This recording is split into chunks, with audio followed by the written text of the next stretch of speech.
But you debut on Nitro in December of 1997, and what do you remember about when you first got there? The reception from the locker room, your expectations at that point, with Montreal a month before. Did you have hopes for it when you got there the first time? What was the reaction like?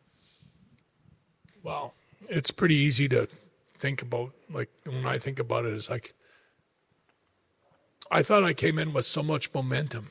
Like, this is how stupid WCW was. Eric Bischoff, like, man, stupidest people in the world.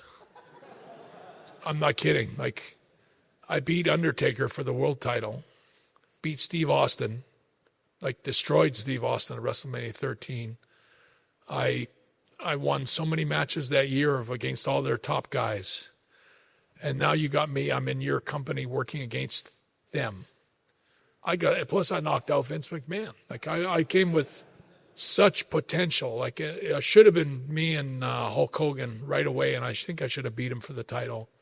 And they should have made me champion, and things might have, like, we could have wrestled 100 times after that, me and Hulk Hogan. We could have kept wrestling each other and doing all kinds of business because it was there. And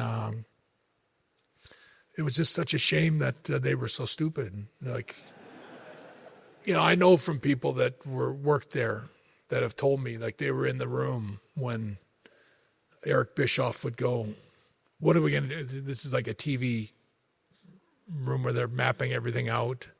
And there was different wrestlers in there. And they all would, the different wrestlers would come up to me and tell me later that every time my name came up, they go, what are we going to do with Bret Hart this week? And all of a sudden Hulk Hogan would go,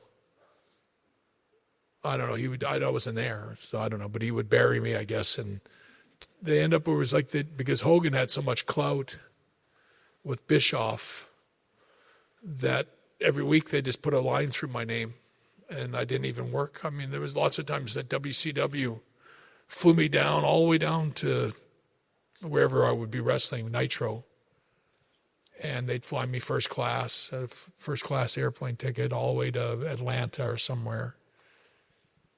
Then I'd stay in a first class hotel, and I'd get a Lincoln Continental, and I'd all this money that I was spending, their money on getting to the show and getting to the building. Then I'd get to the building and wait around till 5 or 6 o'clock at night, and then they'd tell me that I was off.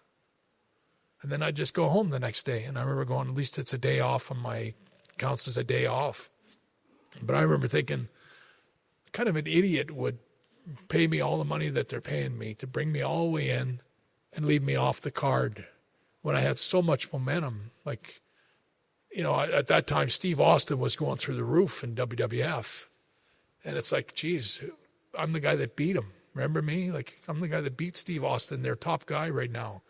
Why are you not doing anything with me? And, that was the insanity of WCW, is that Eric Bischoff actually didn't have any genitals. And Hulk Hogan was the guy Hulk Hogan was calling all the shots. And he for whatever reason, just made sure that they didn't do anything with me. And I've got that from 2 or 3 different wrestlers that were in the room that always said they just put a line through your name every night. Like, and just Hulk Hogan would go, I don't want anything with that guy, or I'm not working with him, or I don't know what his problem was, but it's too bad.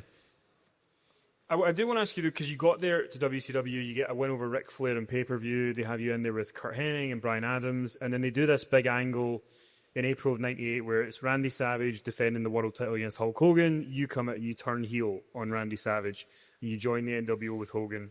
I know the answer to this, but I'm just asking anyway. Were you pushing to turn heel and join the NWO? Was that something you were interested in? What did you think when they said you're going to join the NWO and partner up with Hogan?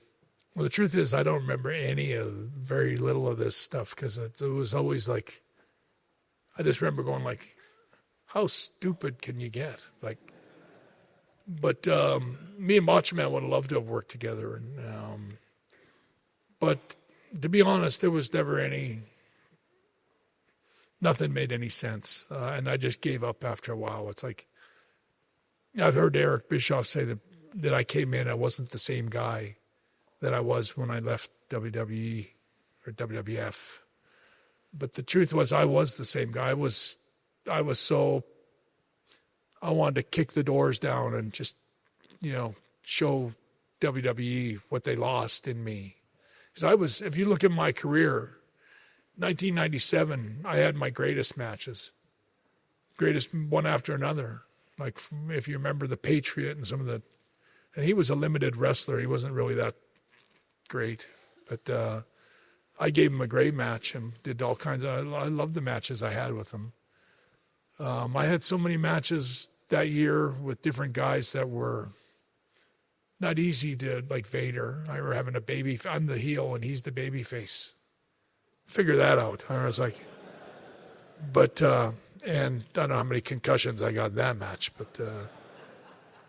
but I just always felt that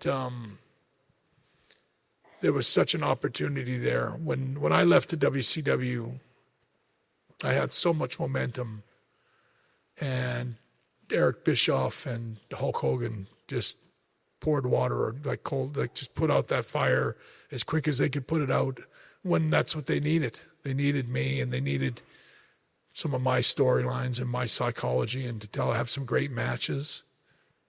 I remember practically begging Eric Bischoff. I'd show up and I'd just say, why don't you put me with Rey Mysterio, put me with this guy, throw me with that guy, how about this guy? And Eric Bischoff would always go, we can't do that right now, or he's working with this guy, or he had a million excuses, and I never worked with anybody. I don't remember, if you ask me, like, I really don't remember much of WCW, like what I did, because it was nothing to remember. I was always just so disappointed with everything I ever did. The only couple of matches that I remember in WCW were well,